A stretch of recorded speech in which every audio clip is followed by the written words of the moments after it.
Oke. Bismillahirrahmanirrahim. Assalamualaikum warahmatullahi wabarakatuh. Alhamdulillahirabbil alamin. Wassalatu wassalamu ala asyrafil anbiya'i wal mursalin sayyidina Muhammadin wa ala alihi wa sahbihi ajma'in, amma ba'd.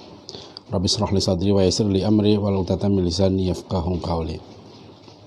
Bapak Ibu hadirin saudara sekalian, para mahasiswa At-Taqwa College yang dirahmati Allah, para santri, para wali santri dan pemirsa dimanapun berada, alhamdulillah kita selalu bersyukur kepada Allah SWT. Apapun kondisi kita ya, pada malam hari ini kita termasuk hamba-hamba Allah yang diberi nikmat yang tak terhingga karena masih kita menyempatkan diri untuk bisa melaksanakan ibadah, khususnya mencari ilmu. Bapak Ibu saudara sekalian, malam hari ini kita akan membahas tema tentang masalah Zionisme. Ya. Zionisme ini satu pemikiran kontemporer yang yang cukup spektakuler pada abad 20. Bahkan ada yang menyebut gerakan sekuler paling sukses di abad 20 itu adalah gerakan Zionisme ini. Ya, Zionisme ini sebenarnya kalau kita lihat kan istilah Zionisme itu merujuk kepada nama kota Yerusalem, ya, merujuk pada Bukit Sion atau Zion. Jadi Zionisme ini nanti kepandaian, termasuk kepandaian dari Dr. Theodor Herzl sebagai perumus Zionisme modern.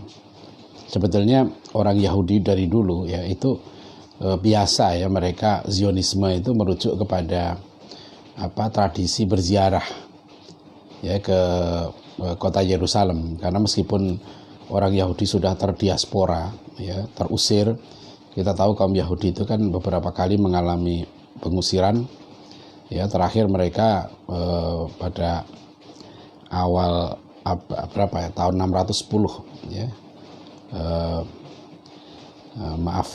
610 Masehi mereka terusir dari Palestina itu ya, dari kerajaan Judah. Nah, mereka terdiaspora, maksudnya tersebar terutama ke daerah Eropa dan seterusnya. Nah, kisah Zionisme ini uniknya dulu begini, orang Yahudi yang sudah terusir itu mereka selalu rindu untuk kembali ke Yerusalem gitu ya, karena itu bagian dari spiritualisme mereka ya. Inilah mereka ke Bukit Zion gitu kan, masih ada tempat yang mereka anggap suci di sana itu. Tapi itu tidak terfikir untuk menjadi gerakan politik, apalagi untuk mendirikan satu negara tersendiri ya. Nah, termasuk Herzl ya, pelopor Zionis modern dulunya, dia juga tidak terfikir Yahudi di Eropa itu akan membentuk negara tersendiri ya, karena mayoritas Yahudi di Eropa itu sudah memiliki gagasan namanya asimilasi ya. Jadi kita ingat bahwa di Eropa kaum Yahudi ini mengalami penindasan yang sangat panjang karena doktrin Kristen ya terhadap Yahudi ini keras ya. Mereka menganggap Yesus itu disalib karena pengkhianatan Yahudi. Ya, lihat saja film The Passion of Christ ya, yang dibintangi oleh Mel Gibson itu. Nah, di film itu tergambar betul bagaimana tokoh Yahudi Kayafas itu yang merekayasa gitu ya, terbunuhnya Yesus atau tersalibnya Yesus itu. Jadi pahlawan pasukan salib namanya Godfrey Bouillon itu juga mengatakan darah Kristus harus dibalas dengan darah Yahudi sampai kapanpun juga. Nah, kita lihat nanti di Eropa, banyak raja-raja di Eropa yang dalam sejarah terutama di abad pertengahan itu mengeluarkan dekret daerah bebas Yahudi. Jadi semangat anti Yahudi itu tinggi karena doktrin keagamaan Kristen itu ya, dan itu betul-betul nanti ada perkembangan yang cukup menarik ya, bagaimana perubahan sikap Vatikan terhadap Israel itu ya, itu berubah nanti tahun 1965 waktu Konsili Vatikan kedua. Nah, mulailah keluar dekret ya namanya Nostra Aetate. Nah, di situ mulai ada pandangan terhadap Yahudi yang sebelumnya disebut sebagai bangsa terkutuk. Nah, itu menjadi bangsa yang dikasihi Tuhan. Dan dukungan kepada Zionisme ini sekarang yang terkuat justru datang dari kalangan Kristen fundamentalis yang di Amerika disebut sebagai Kristen kanan atau Zionis Kristen atau Zionist Christian atau Kristen Zionis gitu ya. Itu yang mendukung Presiden dulu George Walker Bush ya, juga terakhir ini mereka mendukung Donald Trump. Nah, makanya kenapa Donald Trump memaksakan gitu ya harus pindah kedutaan kedutaan Amerika dari Tel Aviv ke Yerusalem itu. Yaitu karena setiap mereka percaya pada peristiwa 1917 ada deklarasi Balfour, yaitu Inggris memberikan hak orang Yahudi untuk tinggal di Palestina. Kemudian 50 tahun kemudian kan 67 Masjid Al-Aqsa jatuh ke tangan Zionis. Dan kemudian 2017 ya Desember itu Amerika memindahkan kedutaannya ke Yerusalem ya, karena kalau kita lihat dalam sejak perundingan ya perjanjian damai antara Israel Palestina ya, sejak perjanjian Camp David atau perjanjian Oslo tahun 93 yang kemudian nanti diperbarui di perjanjian Camp David tahun 2001 ya, itu masalah yang paling pelik adalah masalah kota Yerusalem ya, yang sampai sekarang nggak terpecahkan ya. Nah, karena sebetulnya dalam kalau kita lihat kepada resolusi PBB ya, Dewan Keamanan 242338 ya, kan saya mau jelaskan dulu masalah Palestina. Jadi negara Israel itu kan berdiri 14 Mei tahun 48 ya. Nah, itu negara Israel itu ya, kita nanti hasil Zionisme politik itu berdirinya negara Israel 14 Mei 48. Nah, waktu itu ya orang Yahudi itu baru menguasai setengah negara Palestina. Itu PBB memberikan pembagian ya, Palestina dibelah dua gitu lah. Separuh untuk Yahudi, separuh untuk Palestina ya. Itu tahun 47. Nah, kemudian perang tahun 48 sampai 49 gitu ya. Orang Yahudi menguasai daerah lebih banyak lagi ya. Nah, kemudian tahun 67 terjadi peperangan lagi ya. Ternyata Israel tambah menang lagi ya. Dia menguasai kemudian sekitar 80% wilayah Palestina. Nah, yang belum dikuasai Israel ya kan, itu adalah tepi barat dan jalur Gaza, West Bank dan Gaza Strip. Nah, jadi jalur Gaza dan tepi barat itu adalah 20% ya, sekitar itu 18%, 20% dari wilayah Palestina. Jadi ibarat ngerampok gitu ya, ibarat ngerampok, Yahudi Zionis ini sudah dapat 80% gitu loh. Tinggal 20%-nya tepi barat dan jalur Gaza. Nah, jadi PBB kemudian mengeluarkan resolusi tadi 242338 yang tidak mengesahkan pendudukan Israel atas tepi barat dan jalur Gaza. Makanya dua daerah itu disebut sebagai occupied territory, yaitu daerah pendudukan. Nah, dua daerah inilah yang disisakan untuk Palestina sebenarnya. Seharusnya sudah selesai itu dengan resolusi PBB itu. Palestina dapat 20% atau sekitar 18%. Ya. Nah, Yerusalem itu adanya di tepi barat. Itu yang jadi masalah. Ya, Yerusalem ada di tepi barat.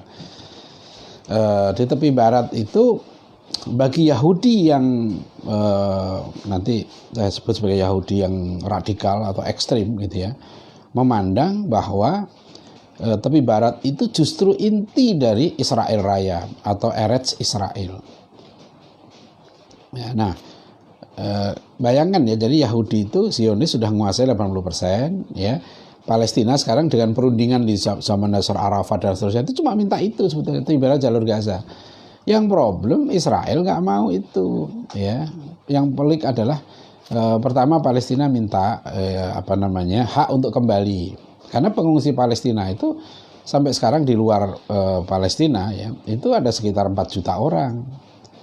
Ya, cukup besar. Mereka punya hak untuk kembali. Kan banyak tanah-tanah mereka dulu dirampas oleh Israel. Nah, apa mereka konsekuensinya kembali ke Palestina itu kan? Itu Israel nggak mau. Yang pelik lagi kedua soal pemukim Yahudi. Pemukim Yahudi ini juga ekstrim. Ya, banyak mereka yang Yahudi garis keras, Yahudi ekstrim gitu yang mengklaim bahwa seluruh wilayah Palestina termasuk nanti juga sampai ke Irak dan Sungai Nil di Mesir yang disebut sebagai Eretz Israel itu adalah tanah yang dijanjikan Tuhan, the promised land. Intinya tepi barat itu. Yahudi yang radikal berpendapat ya siapapun yang mencoba untuk menyerahkan tanah yang dijanjikan Tuhan ya kepada bangsa selain Yahudi, maka mereka harus dibunuh. Nah, itulah yang dialami oleh Perdana Menteri Israel dulu, Yitzhak Rabin kan dari partai buruh. Dia ditembak oleh pengikut Meir Kahane, kelompok Quds itu. Ya, namanya Yigal Amir. Yitzhak Rabin ditembak kalau nggak salah tahun 96 ya. Itu ditembak ya, Yitzhak Rabin mati dan Yigal Amir diadili dan dia tenang-tenang. Nah, kelompok ini yang disebut sebagai Yahudi yang sangat keras karena mereka tanpa pandang bulu ya, siapapun yang mencoba untuk menyerahkan tanah yang dijanjikan Tuhan itu kata mereka the promised land itu ya, itu akan hancur, akan dibunuh oleh mereka gitu. Nah, jadi Bapak Ibu Saudara sekalian, itu kisahnya gitu. Israel sampai mendirikan ini. Nah, sekarang ini perundingan ini nggak selesai-selesai, tambah lagi pelik lagi gitu kan. Sikap Donald Trump kemudian menambah masalah dengan mengakui Yerusalem sebagai ibu kota Israel. Padahal dalam resolusi PBB Yerusalem itu corpus separatum namanya. Dia kota internasional. Dia terpisah ya. Nanti diatur tersendiri gitu. Nah, Israel nggak mau karena bagi mereka ini ideologis. Jadi masalah Israel dan Palestina itu sekarang makin pelik sebenarnya. Kenapa makin pelik? Karena menguatnya fundamentalisme di kalangan Yahudi. Ya, mereka sekarang menggunakan cara pandang ya agama Yahudi bahwa ini tanah yang dijanjikan Tuhan dan tidak ada kompromi. Tambah lagi Kristen fundamentalis di Amerika menguat ya menguatnya Kristen fundamentalis ini menambah lagi mereka itu berpegang kepada kitab Kejadian 12:3. Jadi masalah Zionisme ini saya tulis dalam buku Wajah Peradaban itu saya tulis dengan judul perselingkuhan peradaban barat dengan Zionisme. Kenapa saya bilang perselingkuhan? Karena ini unik. Yang menindas kaum Yahudi selama ratusan tahun itu adalah bangsa barat, itulah bangsa Eropa. Yahudi ditindas, mengerikan penindasan Yahudi itu. Ya. Kemudian Yahudi ini berpikir mereka harus punya negara gitu kan, Der Herzl itu. Nah, uniknya lagi kemudian mereka mengambil negara balik ke Palestina gitu loh. Minta Palestina yang arahnya adalah dengan ya jadi oleh karena itu konferensi ya Asia Afrika di Bandung ya tahun 1955 ya itu ditulis oleh Ruslan Abdul Ghani, Menteri Luar Negeri Indonesia waktu itu ya. Itu disebutkan jiwanya, salah satu jiwa konferensi Asia Afrika itu adalah anti Zionisme. Bahkan di Bandung itulah ditetapkan ya Zionisme itu sebagai imperialisme yang paling jahat ya di abad 20. The blackest imperialism. Jadi imperialisme yang paling hitam. Kenapa disebut seperti itu? Karena kalau imperialisme kolonialisme biasa mereka menduduki satu daerah ya kemudian menguasai ekonomi, politiknya, militernya gitu ya. Mereka menjajah ya daerah itu atau negara itu. Tapi kalau Zionisme lebih dari itu ya. Dia menjajah satu negeri, kemudian penduduknya diusir yang bukan Yahudi, kemudian diganti dengan penduduk Yahudi. Kemudian idenya adalah the Jewish state, ya, negara Yahudi. Negara untuk orang Yahudi. Jadi ini negara rasis. Ya, negara rasis. Nah, itulah bayangkan ya. Al-Qur'an sudah mengingatkan bangsa Yahudi ini bangsa paling rasis. Ya, surat Al-Jumu'ah. Ya, Zionisme. Ya, kuntum ya. Annakum awliya ulillahi min dunin nas fatamannawul mauta in kuntum shadiqin wala yatamannawnahu abadan bima kuntum ta'malun. Wahai orang Yahudi, jika kamu mengaku-ngaku ya sebagai kekasih Allah satu-satunya, ya maka inginilah kematian. Nah ini coba, Al-Quran sudah menyebutkan, wahai orang Yahudi, jika kamu mengaku sebagai kekasih Allah satu-satunya. Ideologi mereka ini apa? Nahnu awliyaullah min dunin nas. Kami ini bangsa pilihan Tuhan. We are the chosen people. Ya, itu Al-Quran sudah menyebutkan bangsa Yahudi ini merasa bangsa yang disayang Tuhan satu-satunya, nggak ada manusia yang lain. Ya, dan sampai kemudian Zionisme ini ya dimunculkan di situ. Ya, mereka merasa sebagai bangsa pilihan Tuhan. Ya, karena rasnya. Jadi ideologi rasis Yahudi ini sebetulnya adalah ideologi yang sangat berbahaya. Ya. Inilah nanti ya yang dikritik oleh banyak kaum Yahudi sendiri ya, seperti yang saya tulis di buku ini, misalnya Dr. Israel Sahak, seorang cendekiawan Yahudi, dosen biokimia di Hebrew University. Nah, dia menulis buku Jewish History, Jewish Religion. Ya, buku ini bagi saya cukup bersejarah karena saya pernah bawa buku Jewish History, Jewish Religion ya beberapa tahun yang lalu. Itu berdebat dengan seorang pendukung negara Israel yang dia mendirikan IIPAC ya, Indonesia Israel Public Affairs Committee. Nah, bisa dilihat di internet ada itu. IIPAC ya, Indonesia Israel Public Affairs Committee. Jadi di Indonesia itu sudah ada lobby Israel dan itu terang-terangan di sini. Ya, waktu itu namanya Benyamin Ketang. Jadi dia membuat IIPAC di Indonesia karena dia lulusan Hebrew University. Dia orang Indonesia, anak muda ya. Waktu dialog di TV One itu pun dia menggunakan jaket ada lambangnya Israel. Jadi dia terang-terangan bahwa dia pendukung negara Israel dan bagian dari lobby Israel di Indonesia. Ya, itu saya lupa, yang jelas itu sebelum tahun 2014 ya, kalau enggak 2012 2013 ya. Saya cari di YouTube itu waktu itu belum ketemu ya. Jadi dialog di TV One waktu itu ya, saya dihubungi untuk harus berdialog dengan Benyamin Ketang ini karena dia mau merayakan kemerdekaan Israel ya 14 Mei gitu loh. Nah, waktu itu ketika saya berhadapan, dia mengatakan begini bahwa dia ingin menjelaskan tentang hakikat negara Israel yang katanya orang Indonesia itu belum banyak paham ya. Nah, saya bawa itu buku Dr. Israel Sahak ini ya, buku Jewish History, Jewish Religion ya. Dan ini orang Israel sendiri, saya bilang gitu kan. Ini doktor biokimia, dosen Hebrew University. Nulis buku yang menyebutkan bahwa negara Israel itu negara yang membahayakan perdamaian Timur Tengah bahkan dunia.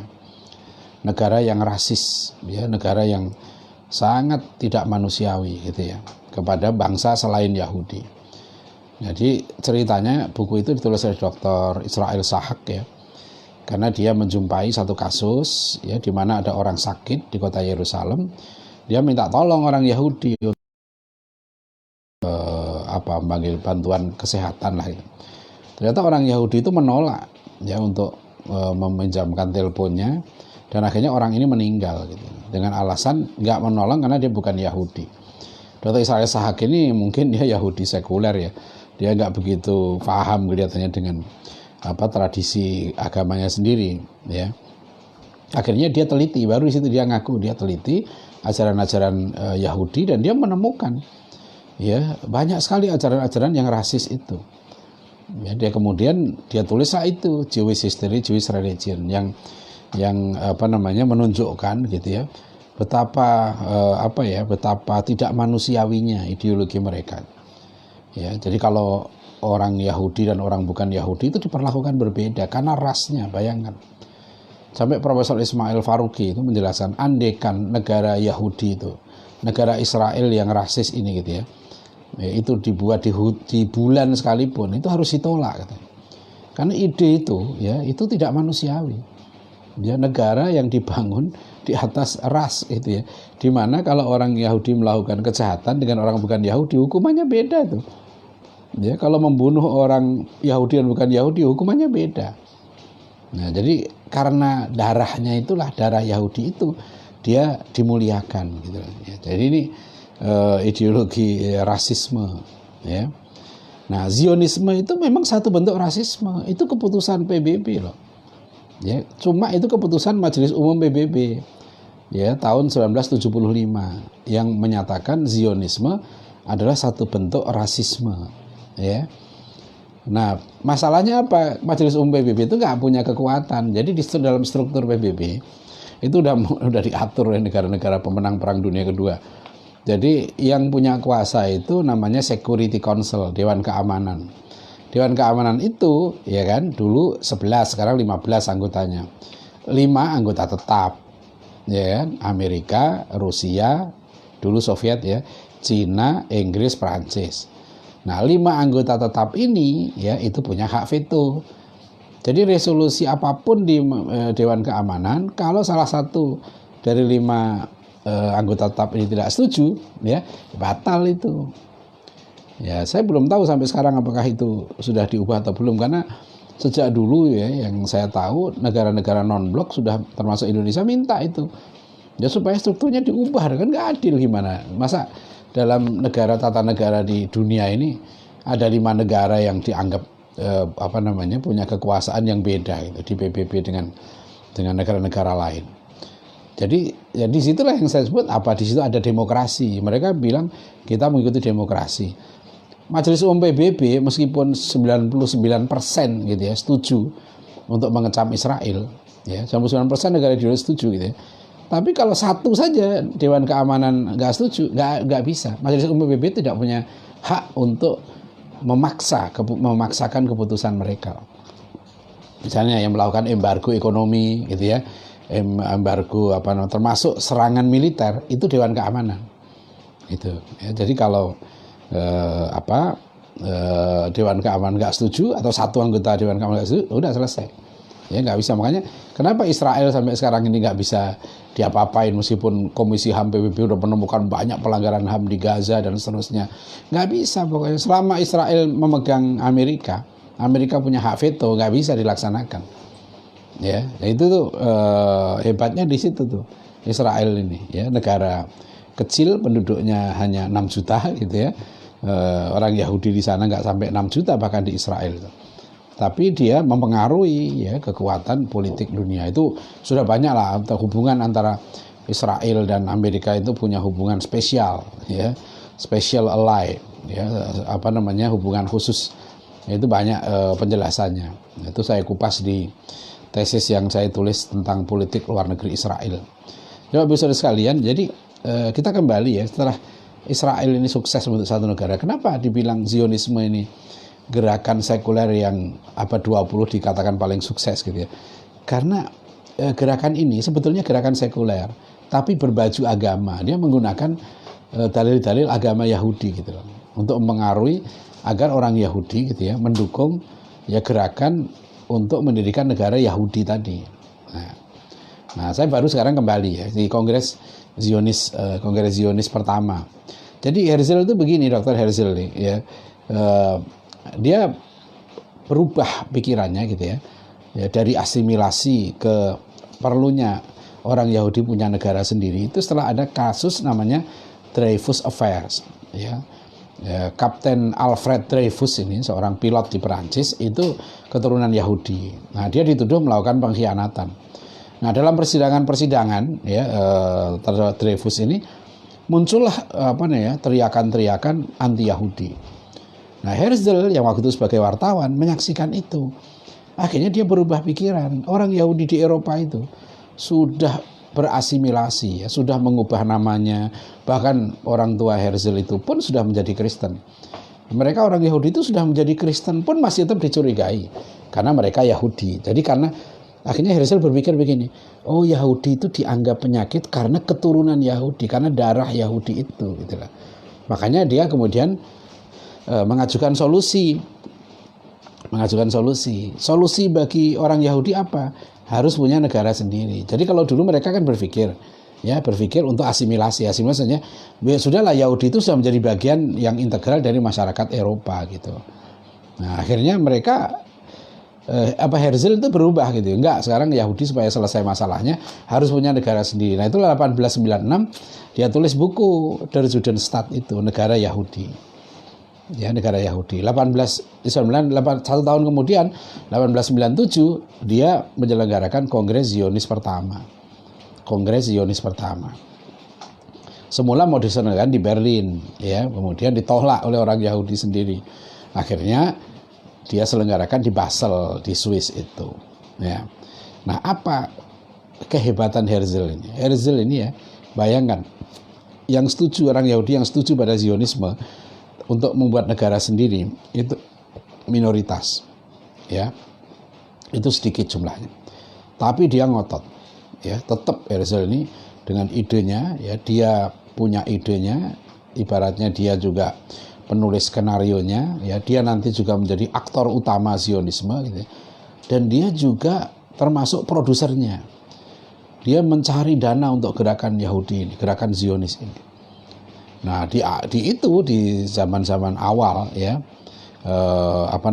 akhir abad 19 itu orang Yahudi sudah sukses ekonominya di Eropa. Mereka menjadi orang-orang kaya, ya, mereka membantu negara-negara Eropa itu. Jadi orang-orang Eropa dibuat tergantung sama Yahudi. Nah, nanti yang menarik adalah bagaimana Zionisme ini bekerja di Turki Utsmani. Karena Bapak Ibu sekalian, ya, 1897 kita tahu, ya, orang ya waktu itu masih nyari-nyari mana wilayah yang mau dijadikan negara Yahudi itu. Nah, yang unik Herzl bilang begini, mencatat dalam catatan hariannya, ya, bahwa negara Yahudi itu akan berdiri 50 tahun lagi. Nah, ini kita sebagai Muslim yang perlu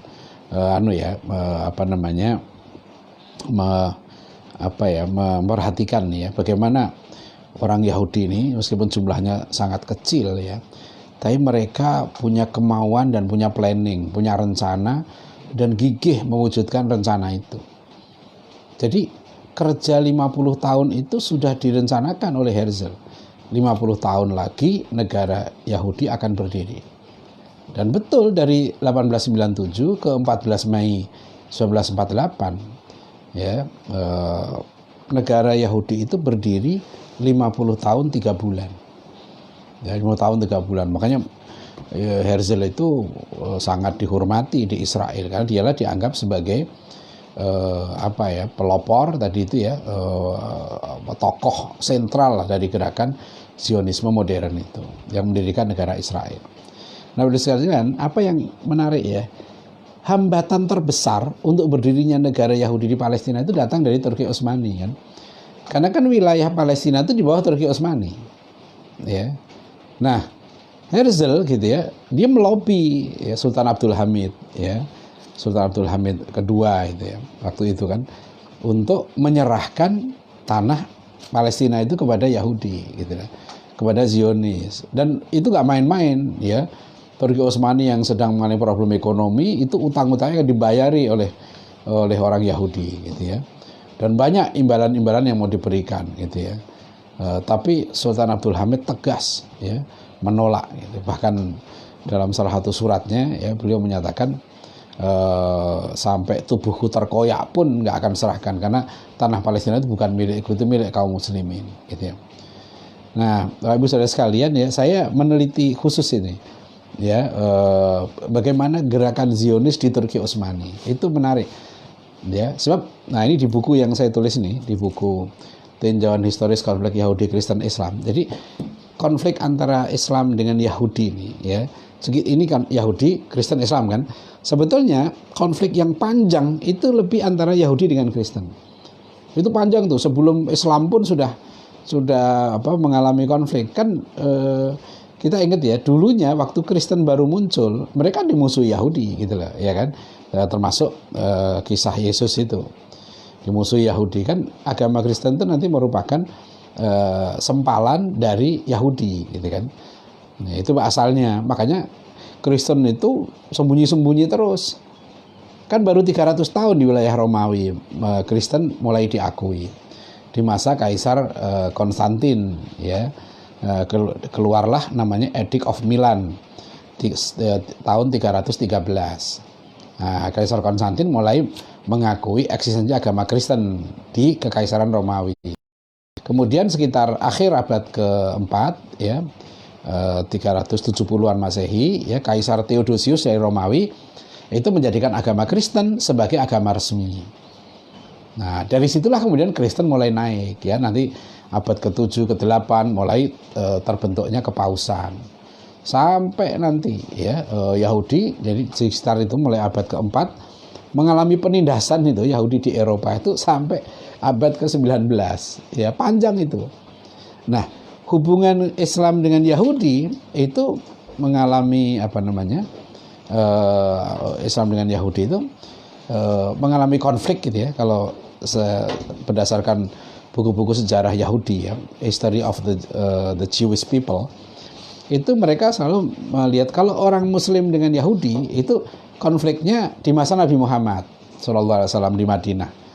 Yaitu ketika orang Yahudi melanggar piagam Madinah, kemudian diusir lah gitu, gampangannya begitu. Tapi di buku-buku Yahudi cerita tentang pelanggaran Yahudi terhadap piagam Madinah itu nggak ada itu.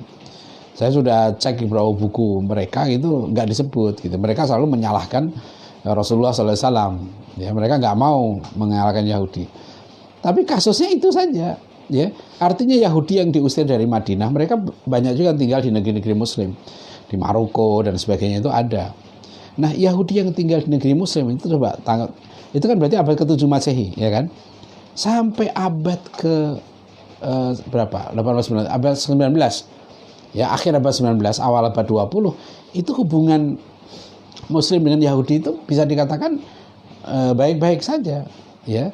Bahkan selama 800 tahun orang Yahudi itu, ya, mulai dari 711, ya, awal abad ke-8 sampai 1492 jatuhnya kota Granada di Andalusia, 800 tahun. Orang Yahudi itu mengalami zaman keemasan di Andalusia. Ini yang ditulis oleh beberapa penulis Yahudi.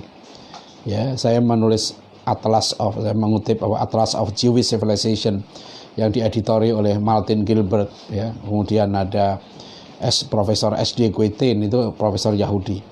Ya, itu juga menulis buku yang mengakui bahwa zaman kejayaan Muslim Spanyol, ya, itu juga zaman kejayaan Yahudi.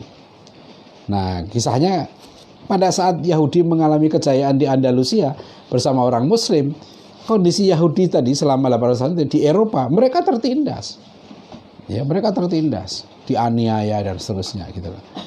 Nah, kemudian ceritanya kan 1492 nih jatuh Granada, 1496 dikasih ultimatum kan, Edict of Expel, perintah pengusiran.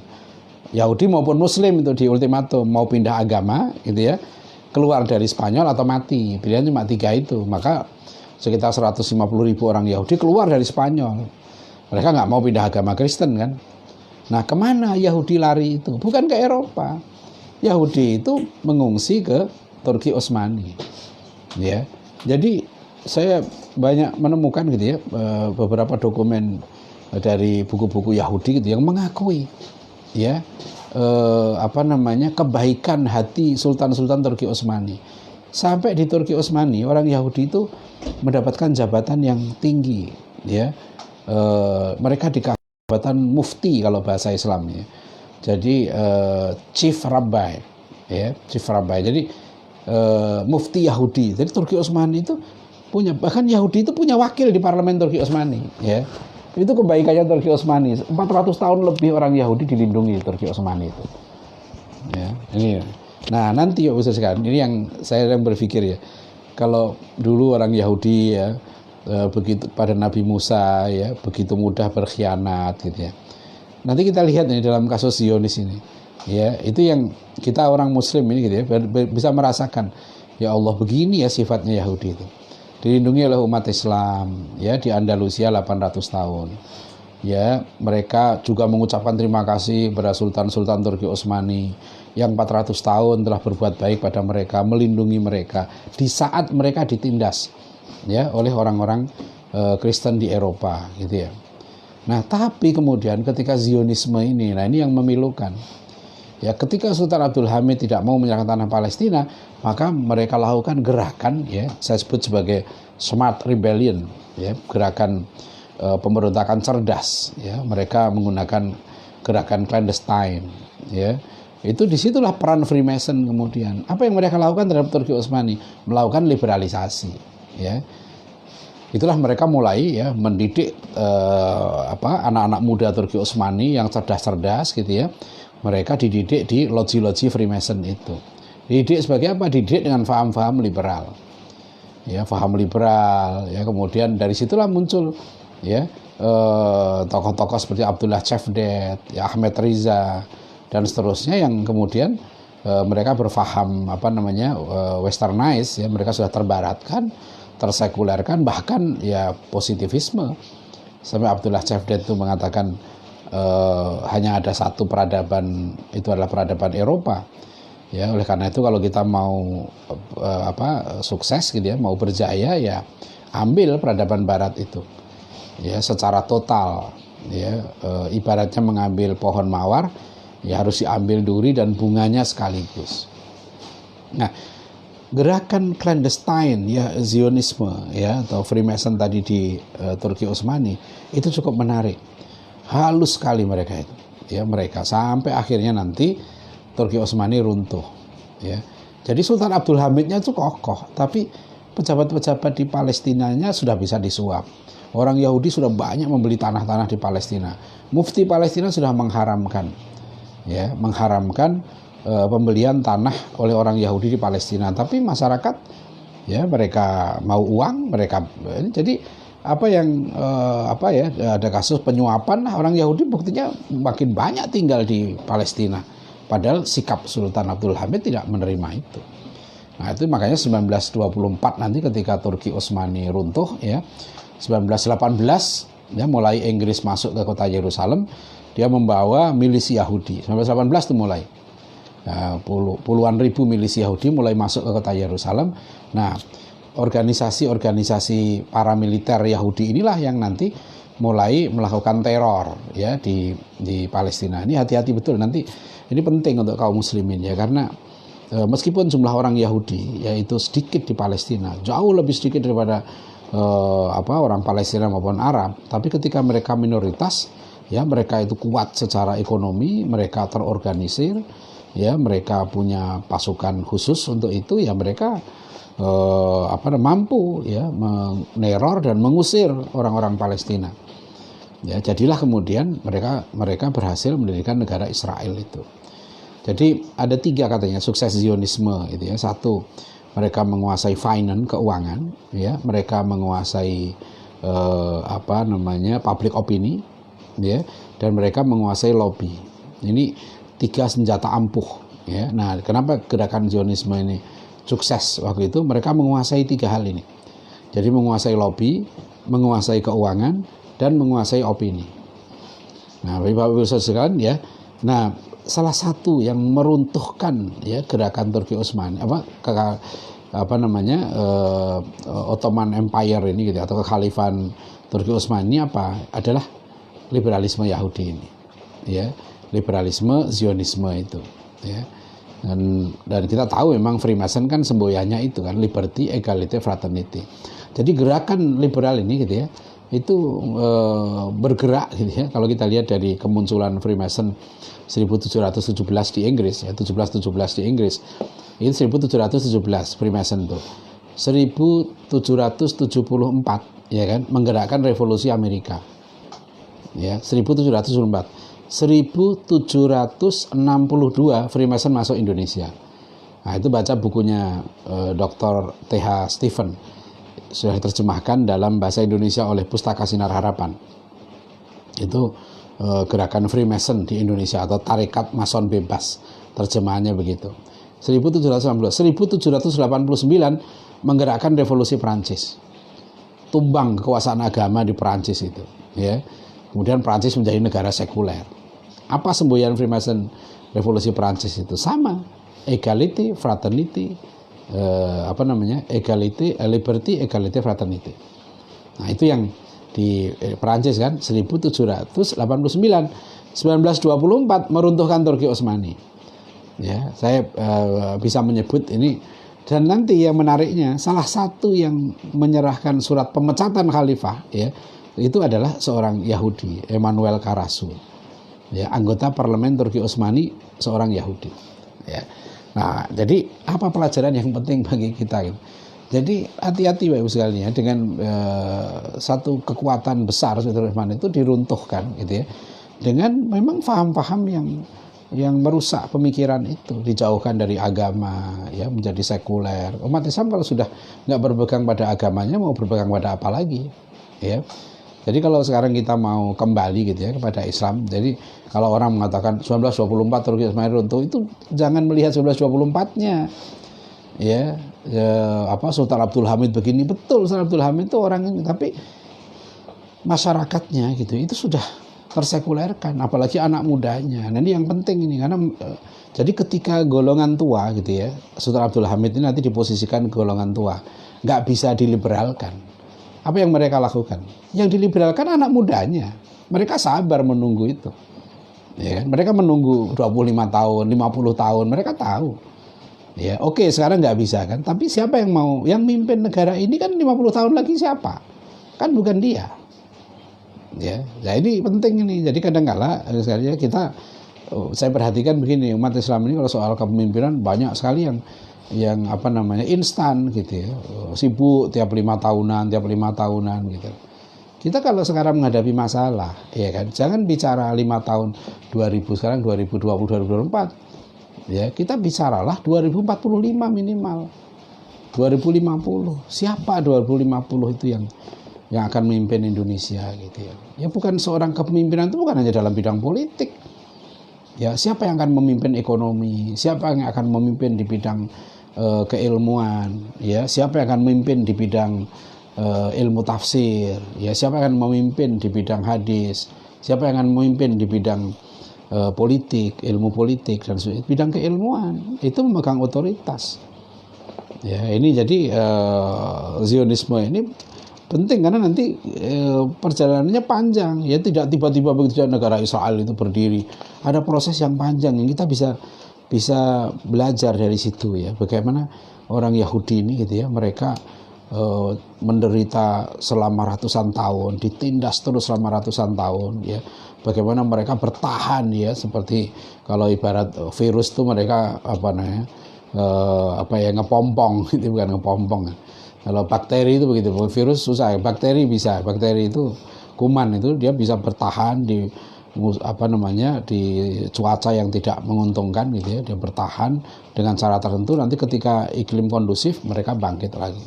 Mereka terus belajar dari pengalaman sejarah mereka itu. Dan sekarang ya orang bisa melihat bagaimana kekuatan Yahudi di dunia. Ya, itu yang banyak ditulis oleh Paul Finley ya di Amerika kan, mantan senator Amerika itu yang banyak menulis buku tentang, bahkan Henry Ford yang itu menulis buku International Jew ya, itu juga menggambarkan bagaimana pengaruh Yahudi di Amerika itu ya. Dan terakhir yang saya sebut kemarin, bayangkan seorang wakil presiden Joe Biden gitu ya mengucapkan terima kasih kepada tokoh-tokoh Yahudi di Amerika karena mereka telah berhasil ya mengubah persepsi bangsa Amerika ya melalui medsos dan melalui film ya, sehingga bangsa Amerika kemudian menerima perkawinan sesama jenis dan bahkan melegalkan. Ya, itulah contoh ya perlunya kita memahami Zionisme ini gitu ya. Karena ini pengaruhnya luas ya, termasuk dalam dunia pendidikan kita.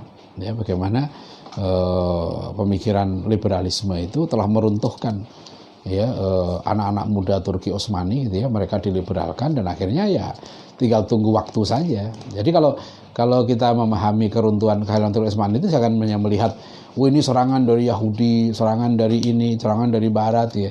Iya, tapi lihat di dalamnya gitu loh. Jadi maksud saya begini ya, kita di samping kita harus paham ya serangan-serangan dari luar ya, tapi kita harus lebih memahami kelemahan kita ya, seperti kasus corona inilah gitu ya. Kita harus paham karakteristik virus ini gitu ya, dan setelah kita paham itu apa yang kemudian terpenting adalah memahami daya tahan tubuh kita Ya, memang kondisi birokrasi, ya, masyarakat waktu itu sudah sudah terpengaruh paham-paham yang melemahkan mereka. Bahkan anak muda di Turki Utsmani sudah terpengaruh yang elit-elitnya kan. Nanti apalagi kan Kemal Atatürk itu kan sudah lama disiapkan. Ya, tapi jangan melihatnya Kemal Atatürk. Ya, lihat bagaimana persebaran paham liberal itu. Ya, pembinaan mereka di loji-loji Freemason itu yang saya tulis rinci di 2 buku ini, konflik Yahudi Kristen di sini dengan bagaimana gerakan Freemason itu cukup taktis sekali, strategis. Mereka tuh diam terus, gak banyak ngomong, gak banyak teriak-teriak. Orang-orang Yahudi di Turki Utsmani itu nggak ada mereka teriak-teriak, kita mau menumbangkan Turki Utsmani, enggak. Mereka didik saja generasi muda Turki Utsmani itu sampai akhirnya mereka sendiri yang menumbangkan pemimpinnya sendiri gitu ya, sudah dengan ideologi yang baru. Ya, ini yang penting ya. Jadi saya kira demikianlah, ini sekedar wawasan ya, untuk kita menambah wawasan, karena ya Al-Quran sudah banyak menyebut ciri-ciri kaum Yahudi, dan ciri-ciri itu bisa kita lihat ya ketika kondisi yang sekarang terjadi di Israel dan berbagai belahan dunia yang lain. Ya, demikian, mudah-mudahan bermanfaat. Bila taufik wal hidayah. Assalamualaikum warahmatullahi wabarakatuh.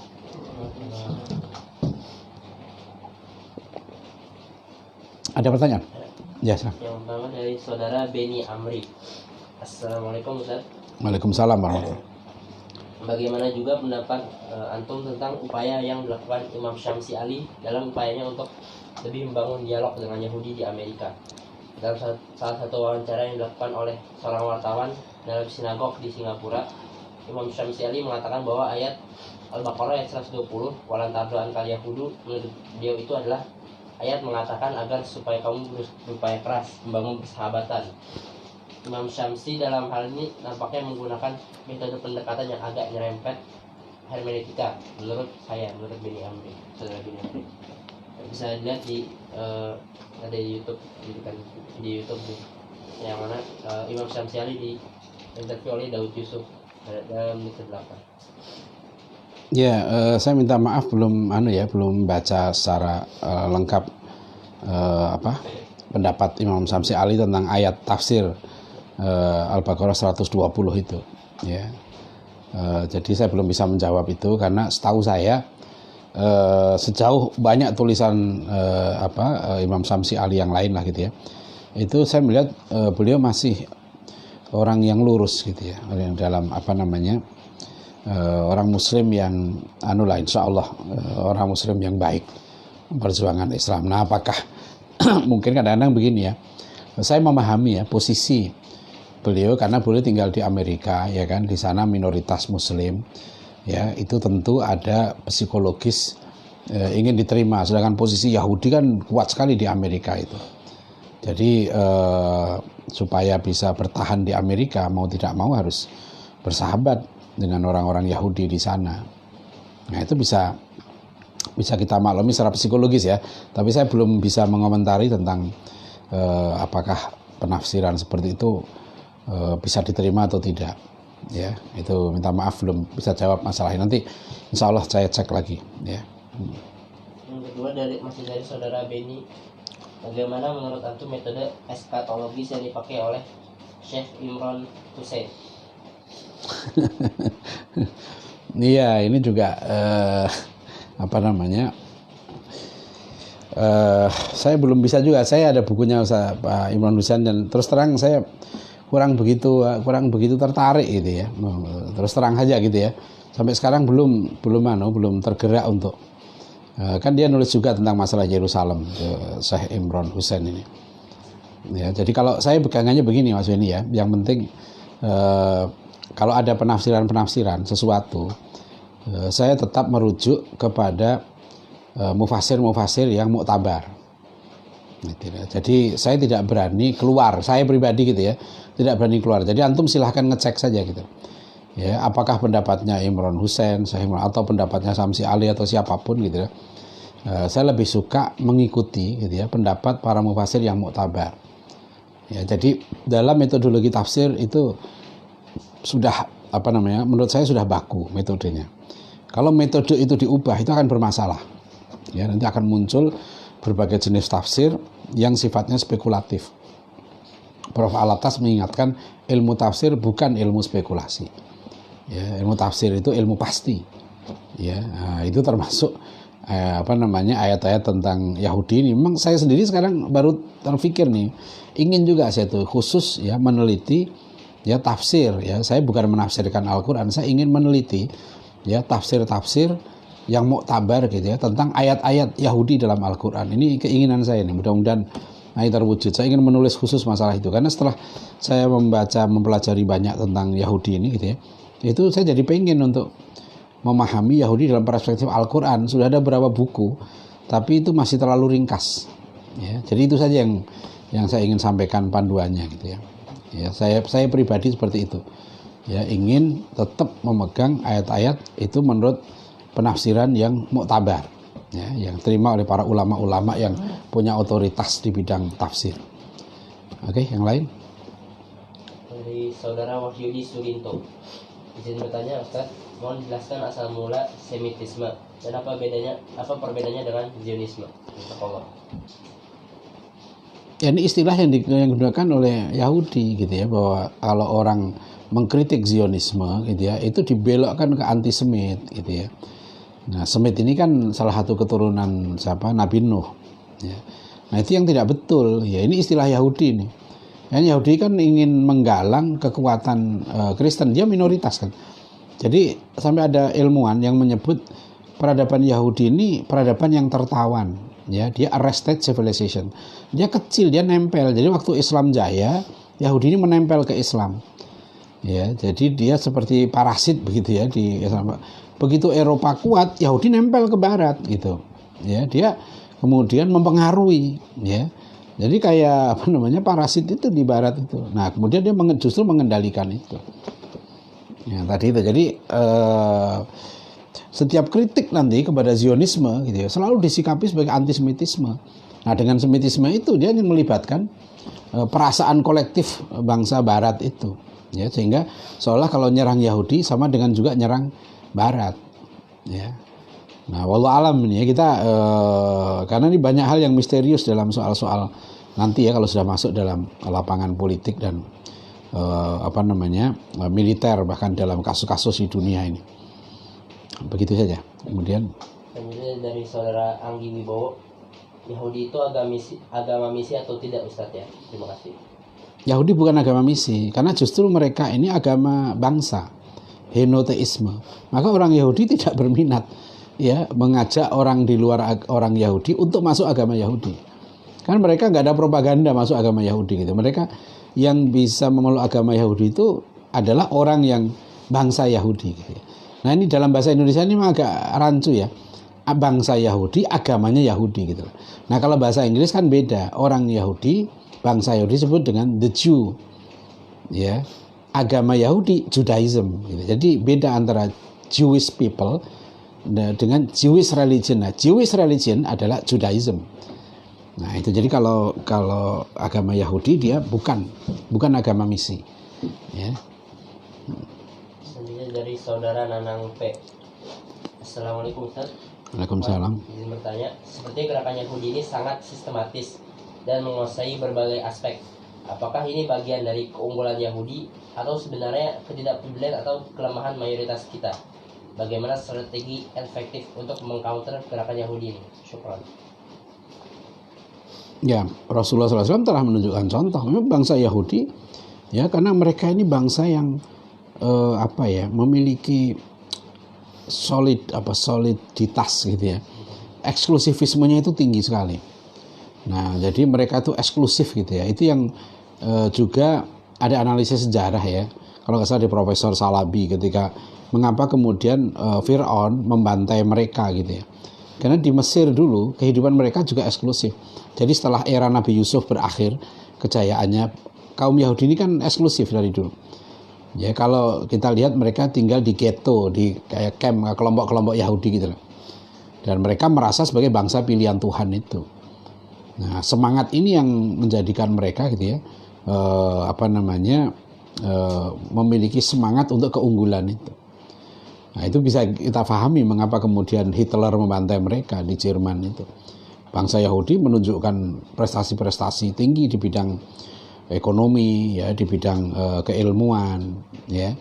Tapi orang Muslim sudah terlatih menghadapi Yahudi ini selama ratusan tahun, gitu kan? Jadi dari dulu Yahudi ini bisa dikalahkan di Madinah, ya kan? Kemudian di Andalusia mereka 800 tahun ikut kaum Muslimin, bahkan ketika Salahuddin Al-Ayyubi, ya,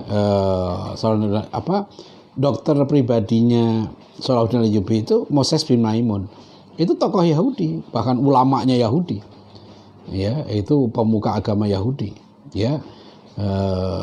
Jadi orang Muslim dulu itu menghadapi Yahudi biasa saja. Jadi kalau artinya begini, kalau Yahudi mengklaim mereka unggul karena darahnya, maka umat Islam itu dipacu gitu ya, didorong untuk lebih unggul dari Yahudi karena imannya, gitu kan? Nah, di sini menariknya kan, misalnya Yahudi merasa sebagai bangsa pilihan Tuhan. Ya, kita ini ya sekalian, ini menariknya apa? Ibadah kita ini itu seperti ya diatur oleh Allah untuk mengkritik Yahudi itu. Ya, coba kita dalam sholat sudah ghairil maghdubi alaihim waladdallin, al-maghdub al-yahud. Al-Baqarah mulai ayat 40 bicara Yahudi. Ya, kemudian terus sampai ayat 120 walang tartu angkal yahudu wala nasara hatta tabi amilatah. Ya, terus begitu ya sampai ritual haji, ya kan? Ada sa'i gitu ya. Kalau orang Yahudi itu menghina Hajar, ya, maka orang Muslim memuliakan Hajar. Kalau Yahudi mengklaim mereka sebagai keturunan Ibrahim, karena mereka selalu mengatakan kami ini keturunan yang sah dari Ibrahim. Ya, sedangkan bangsa Arab itu keturunan Buddha, yaitu Hajar, gitulah. Maka kami bangsa pilihan Tuhan, karena di kitab Kejadian pasal 12, ya, Kejadian ayat 12 tadi itu menyebutkan bahwa aku berikan ya negeri ini untuk anak keturunanmu, ya kan? Dalam kitab Kejadian ya, ayat pasal 12 ayat 3, aku akan memberkati orang-orang yang memberkati engkau dan mengutuk orang-orang yang mengutuk engkau, dan olehmu semua kaum di muka bumi akan mendapat berkah. Nah, ini jadi orang kaum Kristen fundamentalis dan Yahudi Zionis tadi mengambil ayat ini secara tekstual saja, ya, bahwa pokoknya siapa yang mendukung Yahudi itu akan diberkati Tuhan, gitu ya. Siapa yang mengutuk Yahudi akan dikutuk oleh Tuhan, gitu. Nah, itu yang mereka gunakan, ya. Mereka jadi memang kita akui ya Yahudi ini unggul, gitu ya. Tapi orang Muslim dari dulu sudah pengalaman menghadapi mereka. Ya, bukan karena Yahudinya yang hebat kemudian kita kalah, karena memang kelemahan itu disebabkan oleh kondisi kaum muslimin sendiri. Ya, kalau mau kaum muslimin bisa kuat, ya mereka harus kembali seperti dulu dicontohkan Rasulullah SAW. Ya, bagaimana kedisiplinan ya orang Yahudi ini. Itu sudah ditulis juga oleh Syekh Syakib Al-Salan di buku limadza ta'akhkharal muslimun wa limadza taqaddama ghairuhum. Ya, mengapa bangsa Yahudi? Mana? Coba ya bayangkan, tradisi literasi bangsa Yahudi ini sangat tinggi. Kalau orang Muslim mau begitu harus meningkatkan budaya literasinya, itu budaya ilmunya.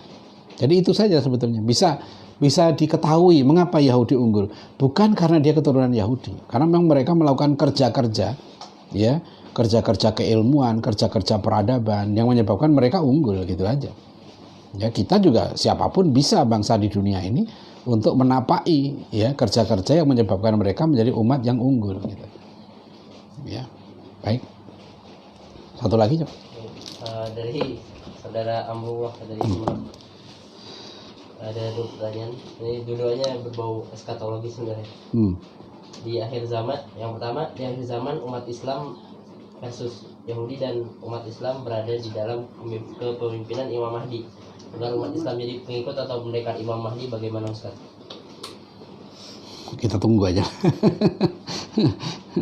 Saya sedang mengumpulkan cerita-cerita akhir zaman ini. Ada beberapa buku yang, karena beberapa ustadz saya di YouTube itu banyak bicara tentang akhir zaman, ya, yang saya pikir perlu berhati-hati ketika mencocokkan antara dalil-dalil nas Quran hadis, gitu ya, dengan realitasnya, faktanya. Coba nanti kadang-kadang saya lihat ada yang menjelaskan, oh Rasulullah pernah bersabda begini, gitu kan, oh kondisinya begini, ya, jangan-jangan udah dekat nih, gitu lah. Ada yang bilang misalnya Imam Mahdi akan turun 2020 ya. Ada yang bilang Israel nanti akan hancur 2022 dan seterusnya gitu. Jadi ini kalau sampai begitu, tahun-tahun begitu, saya belum berani lah. Ya, karena kondisi melihat fakta itu ya perlu dicermati dengan hati-hati gitu ya. Dan menurut saya perlu didiskusikan dengan para pakar ya. Tidak bisa kita menangkap satu gejala, satu fenomena kemudian ditafsirkan terus dicocokkan dengan satu hadis. Ya, nanti terlalu terburu-buru. Ya, khawatirnya begitu. Tapi saya nggak berani komentar ya, menyalahkan atau membenarkan. Baru ada muncul ya. Misalnya contoh ya, ada hadis tentang sebut 5 fase umur umat Islam itu kan. Zaman nubuwah, kemudian zaman khilafah alamin haji nubuwah, khulafaur rasyidin ya. Kemudian mulkan adhan gitu ya, kemudian mulkan jabarian, kemudian nanti kembali ke khilafah alamin haji nubuwah gitu. Beberapa kelompok umat Islam dan banyak ustadz juga menjelaskan hadis ini. Mulkan adhan itu dari zaman Muawiyah sampai Turki Utsmani runtuh 1924 sampai sekarang diartikan dengan mulkan jabarian. Nah, setelah mulkan jabarian nanti katanya udah deket nih, mau berakhir katanya, mau kembali khilafah alamin haji nubuwah. Tapi nanti ketika menjelaskan khilafah alamin haji nubuwah, dalilnya informasi dari CIA gitu ya, bahwa khilafah akan berdiri sebentar lagi. Dari mana itu? Nah, ini harus hati-hati nih, maksud saya untuk kita, terutama para ustadz, menurut saya kalau sudah sampai di situ, kita perlu sangat berhati-hati supaya nanti tidak mudah gitu ya. Dan ternyata itu juga terjadi loh di kalangan Kristen. Di kalangan Kristen fundamentalis itu di Indonesia pun mereka menunggu yang namanya the second coming of Christ. Ya, kedatangan Kristus yang kedua. Dan mereka menunggu itu. Kenapa mereka mendukung Zionisme ya, berdirinya negara Israel? Karena orang Kristen fundamentalis itu percaya Yesus itu nggak akan datang lagi sampai orang Yahudi kembali ke tanah yang dijanjikan Tuhan itu, yaitu Eretz Israel itu kepercayaan mereka. Maka mereka berusaha ya mengembalikan orang Yahudi untuk menguasai Palestina sepenuhnya, gitu ya. So nanti Yesus baru datang, ini kepercayaan mereka. Ya, nah apakah begitu? Banyak juga orang Kristen malah mayoritasnya Kristen nggak percaya itu. Ya, mereka tidak mendukung Zionisme itu. Ya, karena itu satu bentuk penjajahan. Pelanggaran hak asasi manusia secara terang-terangan, pelanggaran hukum internasional secara terang-terangan. Ya, ini contohnya. Ya, begitu aja ya. Ada lagi enggak? Saya masih terkait dari Amrullah.